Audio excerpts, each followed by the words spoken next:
Hello, welcome to White Birch Tarot and Astrology. I'm doing this reading from bed again, which is a really bad idea, I decided, because you should see the mess. I have stuff scattered everywhere. I'm trying to show the chart. I have no idea why I decided to do this, except that I'm tired and I'm still not feeling well, although I'm feeling better. Anyway, I wanted to read a quick quote and then show you something funny that gave me hysterics a little bit ago. Now my stomach hurts, but I think I've already read this one before, but it bears repeating. It's from the Swiss psychologist Carl Jung, who I just think is, well, everybody knows he was brilliant. It's not my opinion. He said, pardon my voice, I'm very tired tonight. One does not become enlightened by imagining figures of light, but by making the darkness conscious. And I thought that was appropriate since we are here in the Northern Hemisphere having the winter solstice tonight in a few hours. And if you're in the Southern Hemisphere, it's the summer solstice. So the sun is moving into Capricorn regardless of where you live. And here's another quote by Leland Val Vandewall. There's a good name for you.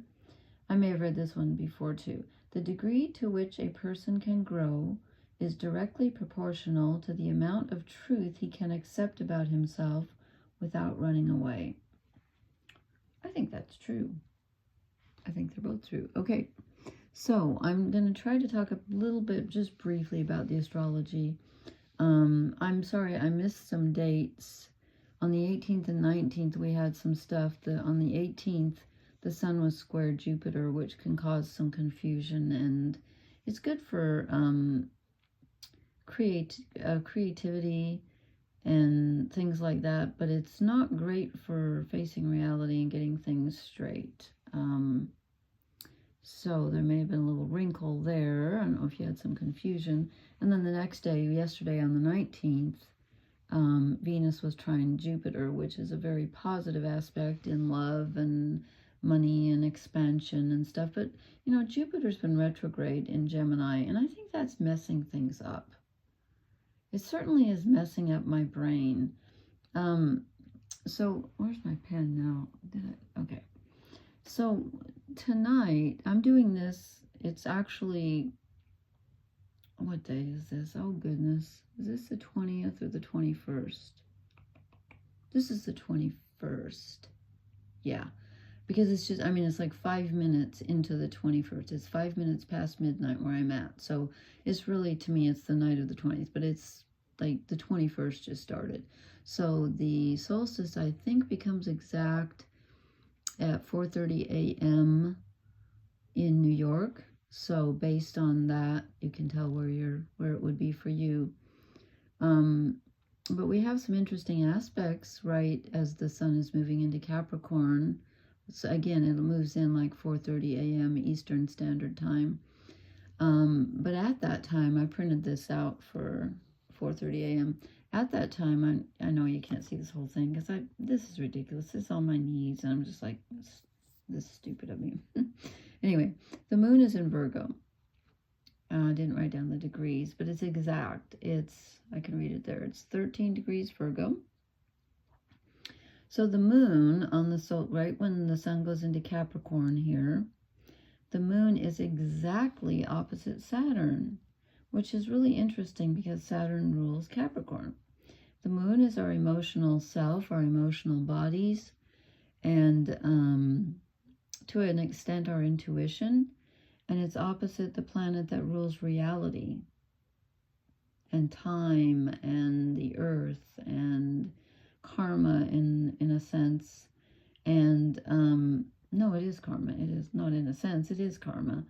And so reality and emotions are kind of facing off. There might be something difficult that emotionally that kind of hits you at this time. That, I had an experience. I'm not going to go into it in detail, but let's just say something that I thought I had faced that happened over 3 years ago just hit me like full in the face a couple weeks ago. I was like, oh my God, I thought I had totally integrated this, and I hadn't even. didn't believe, I don't know. Anyway, that's what this is. This is like where your emotions suddenly run up against the wall of reality, and you're like, oh my God, this is true. It doesn't mean doesn't mean it's a horrible thing. It just means that you've got to integrate the two. You've got to balance the two. Oh, that explains the cards I just drew. Oh, got it. Okay. So reality based on, opposite what you're feeling. They're not mixing too well.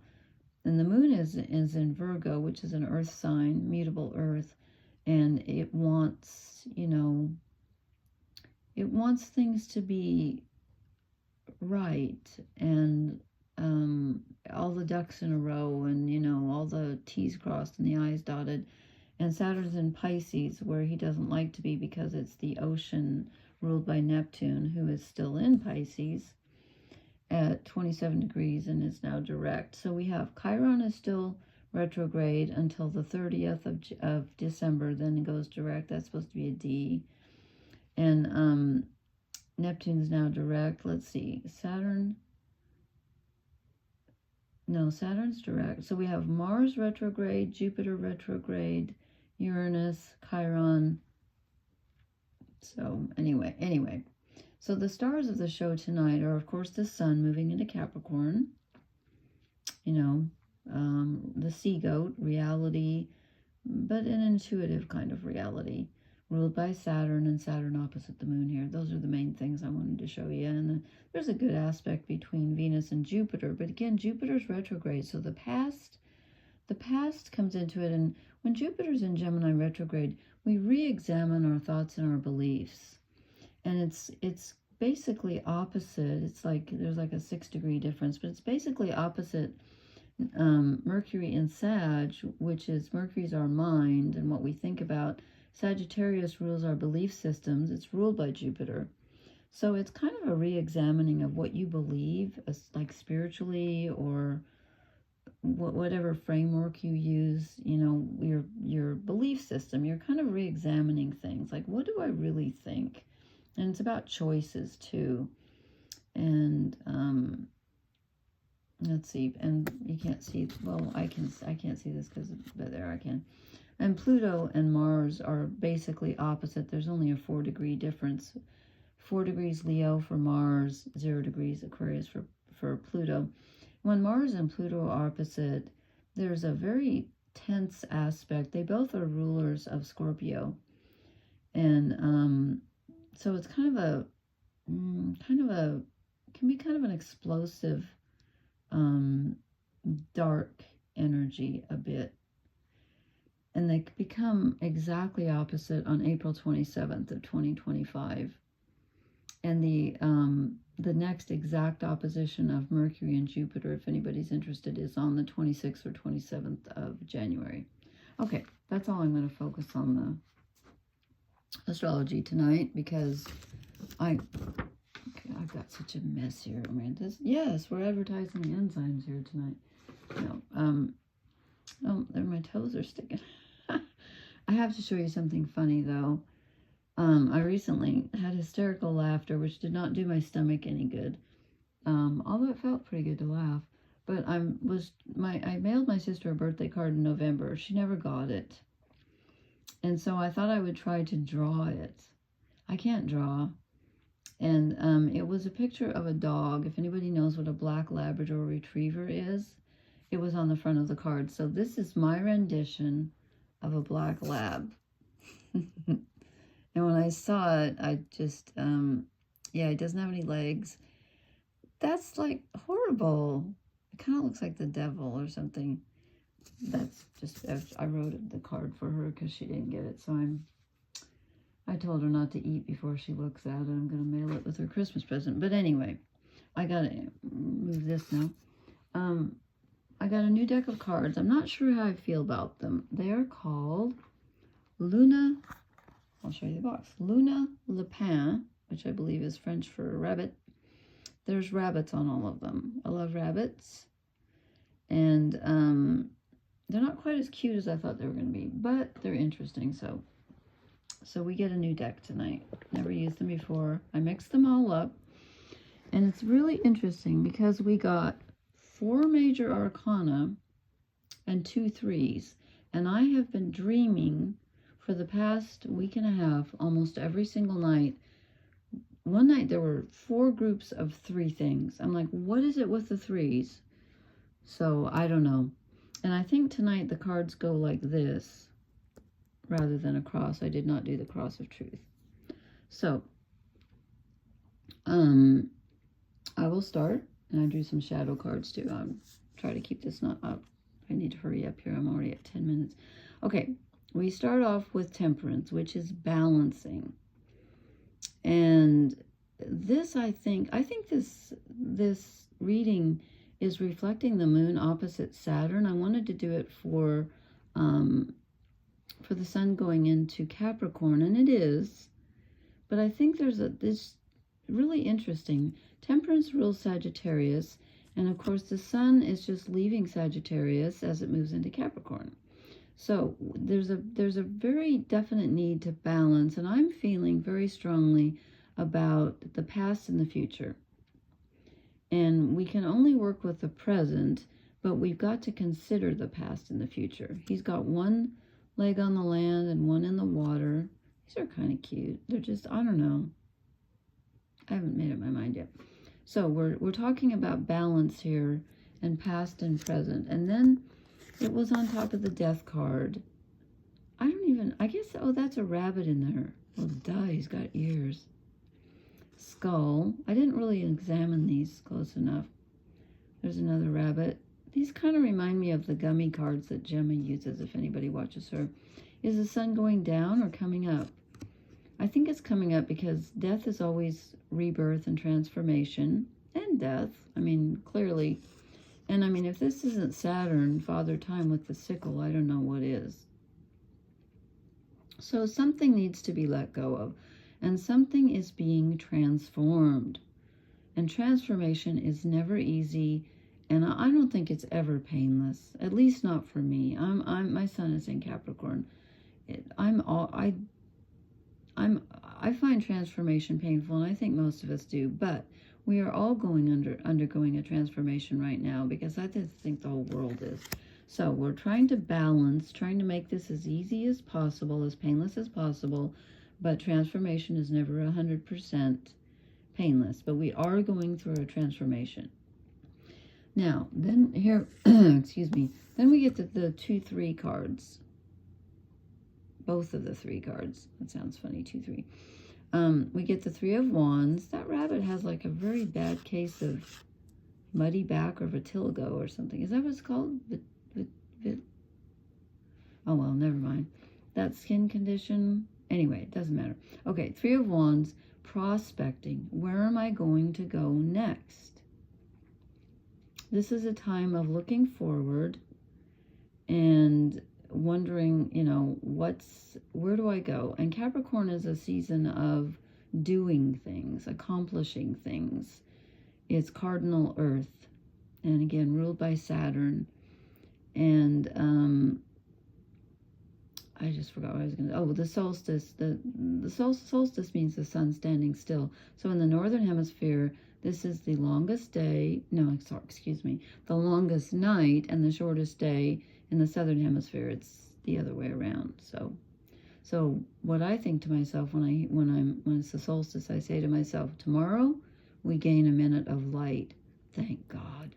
We gain 1 minute of light every day until the spring equinox. Then we gain 4 minutes per day till the summer solstice. Anyway, okay, just a little astronomy there. Okay, so this is prospecting. It's on top of another 3. There's that funny, I've never seen a spotted rabbit. Okay, the 3 of Pentacles is working together. Whatever you're doing right now in your life, this is a time to work with others. It's not really a time when you can accomplish things on your own. We all need each other right now.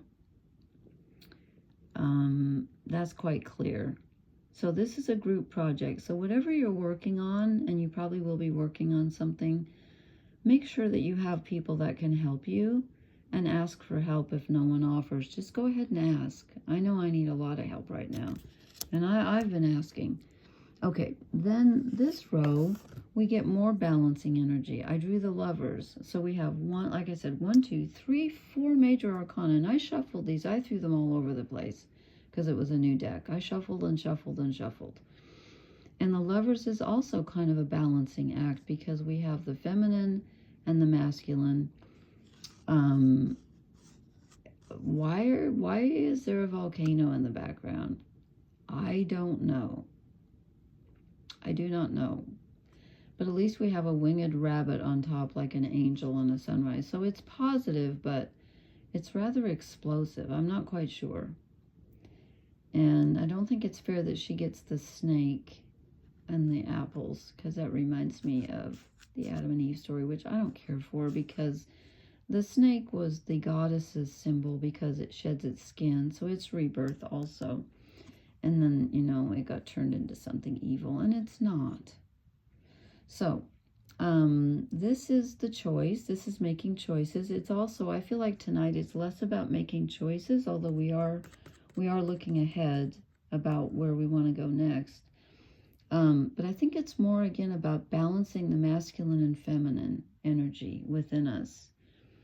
And Capricorn is ruled by Saturn, but it's a feminine sign. I know you would think it was masculine, but it isn't. It's a feminine sign. Capricorns are very intuitive. Okay, so there's, again, more balancing going on. It could be between the masculine and feminine aspects of yourself, the yin and the yang. You know, be receptive to let people help you, and yet be active too. It's both. You need both. You're going to have to do a lot of considering here with Jupiter retrograde in Gemini, opposite Mercury. A lot of reconsidering and refiguring things out. But you also have to start taking some action. You got to start somewhere. Time to start. Okay. And then the last major arcana we get is Justice, more balancing. My goodness. So if you can balance the energies within yourself, then it kind of balances the things around you, and you reap the benefits of, well, of justice. You know, it's time for you to, this is a very karmic time. I always interrupt myself. I never finish sentences. This is a very karmic time, and it's time for you to get your just desserts. And I mean that, do people say that when it's a bad thing? I don't mean it that way. Let me rephrase that. It's time for you to get your good rewards, what you deserve. Whatever you've given out, you know, you've given out a lot, you've worked hard. It's time for some justice for all of us. I don't know if we're going to get any here in the U.S. Good luck with that. But, you know, I don't know. What did Martin Luther King Jr. say? The arc of justice or freedom. What does he say? I always get that mixed up. The arc of freedom is long, but it bends toward justice? Or is it the arc of justice is long, but it bends toward freedom? No, I think it's the arc of freedom. Anyway, it doesn't matter. There's a lot of balancing going on here. And it's a good thing. It's necessary. And with Neptune at the end of Pisces, which is such a karmic, you know, and he's not quite at the end. As I said, he's at 27 degrees. So, and I keep forgetting to, or did I write down when he reaches? No. I'll tell you next time. I keep forgetting when Neptune gets to the end and goes into Aries. I think I said it last time, but I've forgotten it now. There's just so much going on. It's too much to remember. Okay, try to speed through this a little bit. I'm too slow. I drew 2 shadow cards and 2 oracle cards. We get, come on, focus. It's fuzzy. We get the Queen of Pentacles. I kind of associate her actually with Capricorn energy because Pentacles are earth and the Queen is feminine. And as I said, Capricorn's a feminine sign. So this is a little bit of a reluctance to undergo the transformation that we need, because Capricorns, I read this, I used to have a book, maybe I've mentioned it before, where it was very short like a one-page description of each sign, but it was like, it was funny, and it was like the negative aspects of each sun sign, and it was really funny. And about, I remember Capricorn very distinctly because my son is in Capricorn, and it said, once a Capricorn sits down, or stands, or wherever they are, they put down roots, and then they have to like rip out the roots in order to move, because once they get somewhere, they don't want to move. That is kind of true. So the downside, the dark side, no, not dark, but the tricky, that's not the word I want either. The difficult side of Capricorn is the energy can sometimes get a little stuck. So watch out for that, because you need to be doing something. You need to be working on a project. And Capricorns, if nothing else, like to be productive. And then the other shadow card I get is the Ten of Swords. Mentally, we are so tired. That's from that Jupiter going retrograde in Gemini and opposing Mercury. Oh my God, yes. Yeah, there's some kind of a just mental energy. We're just tired. We're thinking and we're planning, and then things change, and you know, maybe it's time to just kind of, like I said, just leave your options open. Go ahead and don't make a definite plan. Just prospect, and then start working slowly on a basic project. You know, clean out the basement or whatever with some help. And you don't know exactly where you're going yet, and so don't overthink it. Okay. Then the two oracle cards I drew. I was going to read a sentence out of the book. Yeah, do I have time? Yeah. Okay, we get round and round. So you're like, oh my God, I've been here a million times. Why do I feel like I haven't made any progress? You have, and I will prove it. Because, well, I'm going to prove it, but okay. I just want to read one sentence because I love the way they put this here. The spiral quality of events, when a lesson isn't quite integrated, cycles you are challenged to break, revisiting a pattern from a new perspective. The appearance of this card is a reminder that although it may appear that you've gone backward, the truth is that you are standing at a higher level, looking down into your circumstances. You will learn something, do something better, and break a cycle set up in the past. You actually have a bird's eye view of your initial footprints and can access the wisdom and lessons learned. That's that Jupiter in Gemini opposite Mercury. They are in each other's signs. Toe up, toe down. I'm sorry. They're in each other's signs, so there's a lot of, you know, communication between the two, even though they're opposite. So we're re-examining thought patterns, belief systems, and all that. We really are. And then I drew a leg up, which is great because this means, this goes with the Three of Pentacles, with people helping us. And I just wanted to read just one sentence here. Receiving help, delegating authority, and interdependence. You come to a point where going it alone is no longer optimal for you. Life has a way of presenting you with the perfect people to align with who can give you a leg up during this next phase of your journey. Help comes to you in all the areas of your life where you need a boost. The trick is to accept that aid so freely given. When you embrace interdependence, allowing teamwork and independence to commingle, miracles happen. Now is such a time. Yes, I think so too, if I do say so myself. Okay, thank you so much. Please hit the like, share, and subscribe buttons, and please leave me a comment. Let me know how this energy is treating you. I'm finding it very challenging myself. But you know what? That's good, because we need to transform, and I certainly want to transform. I need a transformation in my life, so yay. Okay, I will talk to you later, and I'll post again in a couple nights, I hope. I wanted to do a choose a deck reading. I've been wanting to do that for a long time, so hopefully this weekend I'll have the energy to do that. Anyway, thank you for listening. Blessings. Good night. Happy solstice.